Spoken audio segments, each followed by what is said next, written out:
Now I'd like to talk about one of the tools that we use to drive growth, which are user flows. A user flow is a visual model that represents how users are going through your app from the time when they're a newly acquired user to an engaged and long-term retained user. It identifies all the different steps that they can go through and what happens in those phases. Here's an example of what a completed one will look like, and we'll show you how to build these up. Before we do that, let's talk about why we're doing this in the first place. So the main point is that they provide you a visual model to help you understand how a user goes from being a new user to a long-term engaged user. Just by doing that, that helps you identify growth opportunities. You will look at those diagrams and inevitably find something that doesn't look right, that needs more attention, and that can help you really identify where to focus. A second thing, though, is we'll see how you can put data against these diagrams as well, and it gives you a data-driven approach to how to prioritize these opportunities you have identified. And I want to highlight two notes. First of all, keep the model simple. The diagram you saw on the prior page is about as complicated as you would ever want to make it. They're intended to help you identify where there are opportunities and help you prioritize the opportunities. They're not intended to give you a comprehensive overview of absolutely everything the user can do. So you want to focus just on the key things that really make a difference and limit it to just that. So how do we get started? So the first thing you want to do is just create the basic backbone of the user flow itself and go through the main stages. So here's a generic funnel for users where they start with acquisition, then they go to activation, engagement and retention, and then those who we can't retain, churn, and then we want to figure out how we get them back into being an engaged user. Don't forget your magic moments. We talked about them in the prior video. These are the things that are key to focus on in that activation phase. So once we have this, we can start applying this to an actual product. So here is a potential user flow diagram for what YouTube Red might want to build. So if we're focusing on how do we drive subscriptions to YouTube Red, well, the basic flow, the backbone here is first people open the app, and then they go to this phase of signing up for YouTube Red, and then they start the free trial. When they're in the free trial, we want to make sure that the experiences that they are going through highlight the differentiators and what the magic moments are for YouTube Red, such as the ability to save video offline or play video in the background or watch YouTube Red original content. And at the end of the trial, we want to figure out how are we converting them to be a paid user. And then finally, we want to make sure that now they're engaged, how do we keep them there? Just that alone, doing that amount of work, can give you some data in terms of where you should focus. So put some numbers against what we were just looking at. Let's say there's 1,000 people who open the app, and of them, 500, at least once a month, go into the account settings area, which is where you sign up for YouTube Red within the overall YouTube app. And of them, 50 then tap on Get YouTube Red, which is starting the process of signing up. And then you can see that it's 30 that then go to the free trial, and 24 become paying users, and 3 months after that, 8 are still active. Well, just looking at this, you can see the arrow indicates that we have a pretty big drop between step 2 and step 3. But we can get even more insight by not looking at absolute numbers, but by looking at percentages of how many make it from one step to the next. And we can see that in addition to step 3, the last step, only 25% of the people who are paid users are still active after 3 months. So these are the two areas where we would want to focus on just by doing this simple initial exercise. The next step is to build this out. So the first thing we want to do is figure out how are we getting users into this? What are the main sources? Not all the sources. What are the main sources of user acquisition? Put those in there and figure out what percentage of users are coming from those sources. And how do users come back? Users who are already using the app, already engaged, what brings them back? Is it internal motivation? Is it we're sending them notifications? Whatever it may be.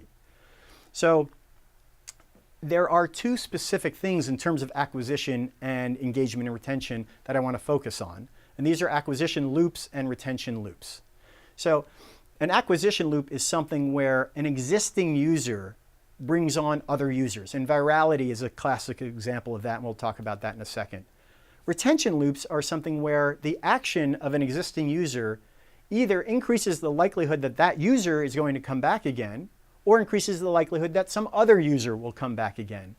And some examples we'll talk about is tagging a user in an application, or starting a process that then gives the app permission to send me an email, something like that, which will then bring me back. So let's look at some acquisition loop examples. The classic one is the viral loop. So if I'm a WhatsApp user, one of the first things they do is ask me to connect my contacts to the app so they can identify who of my friends I should further invite into WhatsApp as well. So that's me bringing in additional users. Then there's this consumer-to-consumer content loop. Yelp is a great example of this, where you have a user who writes a review of a restaurant in Yelp. Google then indexes that. Someone else searches for that restaurant, finds this Yelp review, clicks on it, goes into Yelp, and then they may sign up for Yelp and write their own reviews. There's this business-to-consumer content loop as well. And an example may be an app that you use for editing photos. And the publisher of that app sends these photography tips out once a week or once a month. And they publish them on their site or somewhere within the app or whatever it may be. And they make it super easy for you to share that on any kind of social media, send it through email, whatever. So now I have the act of me signing up for these photography tips. I then send them out and share them with my friends. That brings in additional users. Retention loop examples. If I'm in an app like Google Docs and I tag someone in a comment, they then receive some form of notification that says I've done that. That brings them into the app. They then in turn can add their comments and tag other people, and the loop continues. The second example here is a non-social retention loop. And if you're in AdWords and you create a campaign, and then it says, would you like to get weekly notifications about how your campaign is doing? And you say yes, we've now just created a loop there, because now I can get these notifications once a week, these emails once a week, which will give me not just the status of how I'm doing, but also recommendations about how to improve my campaign performance, brings me back into the app. And the last one, something like Google Search, has a retention loop where if I ask for a certain piece of information, they can give me related information as well, and that can expand my knowledge of what the app does. An example would be if I'm searching for information about a particular sports celebrity. They'll give me the information about that person, but then they can also at the bottom say, hey, did you also know that you can get sports scores? It's related to what I was searching for, but not exactly what I was searching for. I now know that I can get sports scores information in search. So now when I want that information, I'll be brought back into search because I now know I can get that information there as well. So searching for a celebrity now expands my use because now I can search for sports scores as well. We want to add these in as well. And you can see here that we've added in these green boxes for source 6 and 7. These are retention loops. And I also have an acquisition loop where a referral that an engaged user makes brings back somebody else and I get a new acquisition from that.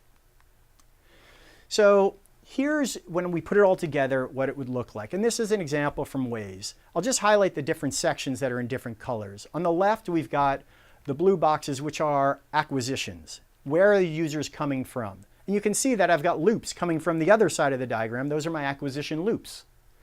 And then down the middle, I've got the red boxes, which is kind of the main backbone, the user stages and phases that they go through. In some of those, you can see these green boxes coming off of them. That's where I'm drilling into what are the actual steps that we're walking people through. And are we bringing them to magic moments enough? Should we be doing more? And then we get to this daily active driver stage, which is the engaged and retained user stage for Waze. At the top, we've got the types of actions that we want to encourage these users to take because we have seen in the data that it correlates with them coming back again and again. So these are highly engaging types of actions. In the bottom section, we've got these purple boxes, which are the retention mechanisms. Now, some of them, like organic returns, you can see there's no loop feeding into it. These are just my internal motivation brought me back. I needed to drive somewhere. But you can also see that there are a series of purple boxes all the way on the right that connect to some of these. And these are the engagement loops, the retention loops. So for example, if I sync Waze with my calendar, now whenever I need to drive somewhere, Waze can send me a notification.